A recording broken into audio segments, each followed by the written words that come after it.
মাইয়া মানুষ অনেক সুন্দর একটা খেলা জানে। ছোটবেলায় পুতুলরে মানুষ বানায় খেলে, আর বড় বেলায় মানুষকে পুতুল বানায় খেলে। বিয়া করছিলাম 5 বছরের প্রেম আর 1.5 বছরের সম্পর্ক। বিয়া 10 দিন আগে আমার ডিভোর্স হয়ে গেছে, সে আরেকটা বিয়া করে ফেলাইছে। কেন ছেড়ে গেছে এটা তো আমি কইতে পারব না, তার ব্যক্তিগত ব্যাপার, কি জন্য ছেড়ে গেছে। কিন্তু আমি আমার সাইড থেকে ওরে কোনো কমতি রাখি নাই দেওয়া। একটা মেয়েকে যতটুকু ভালোবাসার প্রয়োজন আমি ততটুকুই ভালোবাসছিলাম। মেয়েরা টাকার পাগল, তার জন্য আমার ফ্যামিলি ছাড়ছি, সে আমার ছেড়ে চলে গেছে।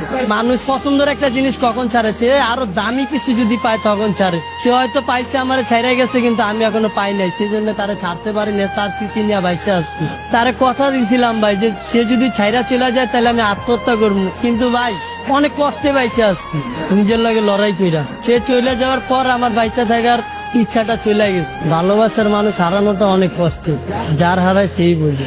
আজকে ওই মেয়ের কারণে আমি রাস্তায় ঠিক মতো খাইতে পারি না, না খেয়ে রাস্তায় রাস্তায় ঘুরি। আমি আমার ফ্যামিলির কাছেও চাইলেও যাইতে পারি না, কারণ তার জন্য আমার ফ্যামিলি ছেড়ে আসছে, আর সেই মানুষটা আমারে ছেড়ে গেছে। নারী তুমি ধন্য, পুরুষ মানুষের মন ভাঙার জন্য। তাকে কি এমন কোনো কথা আছে যেটা বলা হয়নি, আজকে আমাদের মাধ্যমে বলবেন? তাকে একটা কথাই বলবো, আমি আজও তোমাকে ভালোবাসি। আপনার মুখে আমি একটা গান শুনতে চাচ্ছি। পরে